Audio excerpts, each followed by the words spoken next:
कई कहानियाँ ऐसी होती है जो कभी ख़त्म नहीं होती है।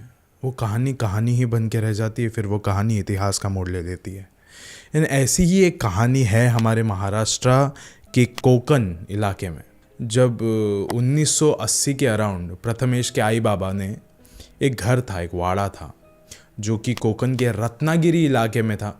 एंड उसको उन्होंने आधी रात में छोड़ा था, यानी आधी रात में बारिश हो रही थी, सड़क अच्छे नहीं थे, कहीं पे कोई गाड़ी नहीं थी जिससे वो ट्रैवल कर सकते थे, लेकिन आधी रात में उन्होंने वो वाला घर छोड़ा। तो मतलब सोचिए कि उन पे ऐसी क्या गुर्बत आई थी कि उन्होंने वो वाला घर छोड़ दिया। एंड गाइस, उनका एक बच्चा था प्रथमेश अभी बहुत ज़्यादा बड़ा हो चुका था। एंड बड़ा होने के बाद जब वो अपने आई बाबा से पूछता था कि आई, हम लोग कभी अपने वो पुराने वाले वाड़े में क्यों नहीं जाते थे, क्यों नहीं जाते हम उस वाड़े में, हम लोग आ क्यों गए वहाँ से। तो उसकी आई ने कहा था कि बेटा हम वहाँ नहीं जा सकते, कोई भी नहीं जा सकता वहाँ पे, क्योंकि इतने साल हम लोग उससे दूर रहे हैं। उसका एक कारण रहा है कि हम वहाँ से आधी रात में निकले थे बाहर, क्योंकि एक शख्स आया था उस समय हमारे घर पे आधी रात में, और आने के बाद उसने ये दावा किया था कि ये घर उसका है।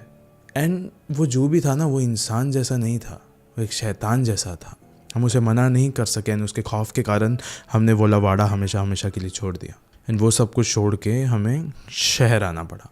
एंड तब से बोले घर की ओर हमने कभी मुड़ के भी नहीं देखा।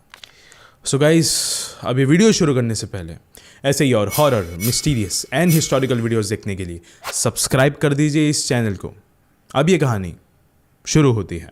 इस कहानी की शुरुआत आज चाहे साल 1980 के अराउंड हुई थी, लेकिन मैं आपको एक बात बताना चाहता हूँ कि आज साल 2024 में ही ये सारी घटना घटी है प्रथमेश के साथ, जो ये कहानी में आगे होने वाला है।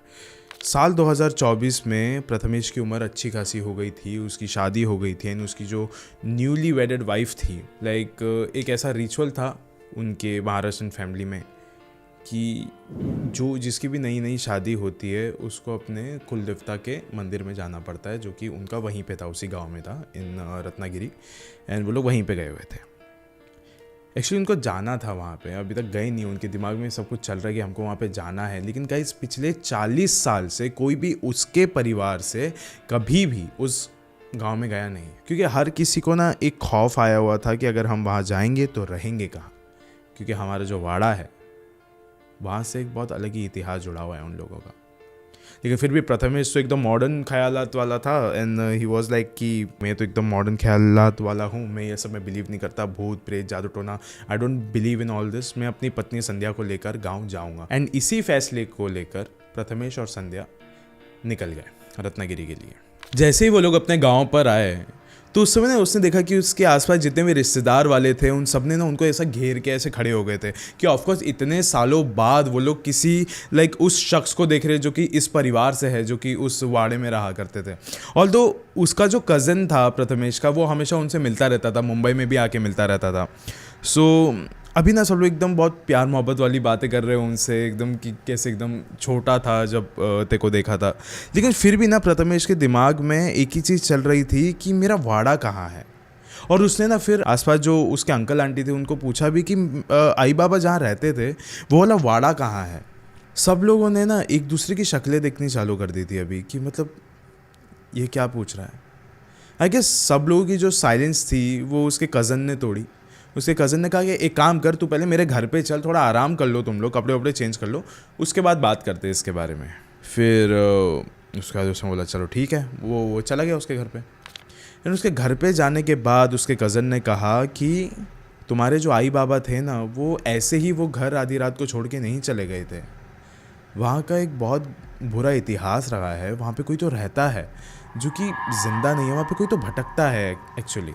उसने कहा कि आज भी जब भी तुम्हारे घर के पास से, उस वाड़े के पास से कोई भी गुजरता है तो कोई भी इंसान 10 सेकंड से ज़्यादा वहाँ पे खड़ा नहीं रह सकता, इतनी नेगेटिव एनर्जी है वहाँ पे।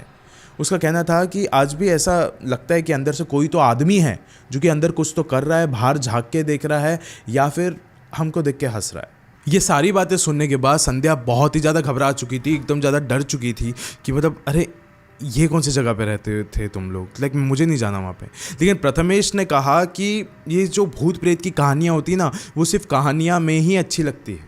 लेकिन उसका जो कज़न था ना, वो उसको बार बार कन्विंस करने की कोशिश कर रहा था, ये भी तो तेरा ही घर है, तो यहीं पे रुक जा, वहाँ पे आसपास भी मत भटक। फिर प्रथमेश ने एक बहुत ही अजीब सी बात कह दी कि भाई मैं बोला घर देखने नहीं जा रहा हूँ, संध्या और मैं अगर कहीं पे रहेंगे वो ही वाड़ा होगा जहाँ पे मैं बचपन में रहा करता था, मुझे वहीं पे रहना है। सबके सब वहाँ पे शॉक हो चुके थे। फिर प्रथमेश अपनी पत्नी को लेकर जिद में आकर उसी वाड़े के सामने अभी खड़ा हो चुका था 5 मिनट बाद। उसके सामने एक आलीशान वाड़ा था जो कि पूरी तरीके से अबैंडन हो चुका था, खंडर हो चुका था। उसका जो गेट था ना, वो भी खुले का खुला ही था, कभी किसी ने हाथ नहीं लगाया था उस गेट को। 40 साल में किसी ने उस गेट को हाथ नहीं लगाया, वो खुले का खुला ही था। वैसे ही उसी हालत में जैसे उसके आई बाबा ने उस घर को छोड़ के गए थे। उसने जैसे ही दरवाज़ा खोला उस घर का, तो बहुत ज़्यादा धूल आने लग गई, पूरी धूल उड़ी इधर उधर। अंदर देखा कि अंदर कैसे सारा सामान वैसे का वैसा ही है, किचन के ऊपर जो खाना है वो वैसा का वैसा ही रखा हुआ है, खाना भी वैसे का वैसा है, कपड़े इधर उधर फेंके हुए हैं जैसे एक नॉर्मल घर में होता है। इसका मतलब वाकई में वो देख सकता था कि कैसे उसके आई बाबा ने जैसे हालत में थे वैसे ही हालत में उस घर को छोड़ के भागे थे। पैसे और जेवर भी वहाँ पे वैसे के वैसे ही थे। फिर उसके बाद प्रथमेश ने संध्या को कहा कि एक काम करो, तुम अगर थोड़ा साफ़ सफाई कर सकते हो तो करो, मैं कुछ खाने के लिए लेके आता हूँ, बाज़ार में जाके कम से कम थोड़ी बहुत सब्जियाँ लेके आ जाता हूँ, ठीक है। और फिर वो बाज़ार के लिए निकल गया। संध्या अभी ना अपने घर की साफ़ सफाई करने में लग गई थी। उसके दिमाग में ऐसा बिल्कुल भी नहीं था, या तो वो जो कहानियाँ थी वो बिल्कुल उसके दिमाग में आ नहीं रही थी। वो किचन में काम कर रहे हैं, उसने देखा कि उसके पीछे से कोई तो गया एंड एक कमरे में जाके घुस गया। एंड वो ना जब उसने पीछे से मुड़ के देखा तो वो एकदम प्रथमेश जैसे ही लग रहा था। फिर उसने बोला कि आप आ गए क्या? कोई जवाब नहीं मिला उसको। थोड़ा और करीब गई, 2-3 बार और बोला कि आप आ गए हो ना? उसने स्टिल कोई भी जवाब नहीं दिया। वो जैसे ही कमरे के अंदर गई, उसने देखा कि उस कमरे का जो पंखा था ना, उस पर एक आदमी लटका हुआ है। वो कह रहा था अपनी आंखें खोल के कि ये वाला घर मेरा है, तुम्हारा नहीं।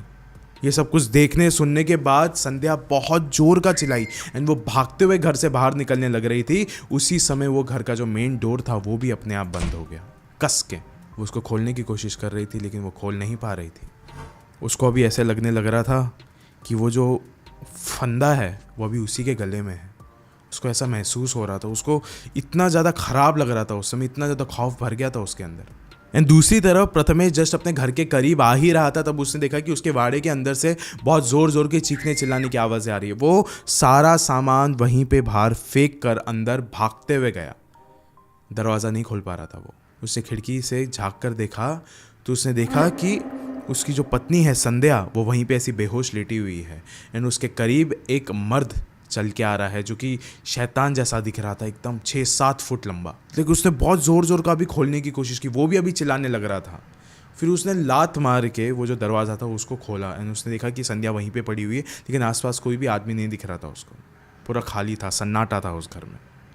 उसने उस पर थोड़ा सा पानी वगैरह के ऐसे छींटे मारे एंड संध्या थोड़ा सा होश में आया एंड वो बहुत ज़ोर ज़ोर का रोने लग गई। उसने कहा कि मैं जब से इस घर में हूँ, जब से मुझे ऐसा लग रहा है कि कोई तो आदमी यहाँ पे भटक रहा है, बार बार चल रहा है।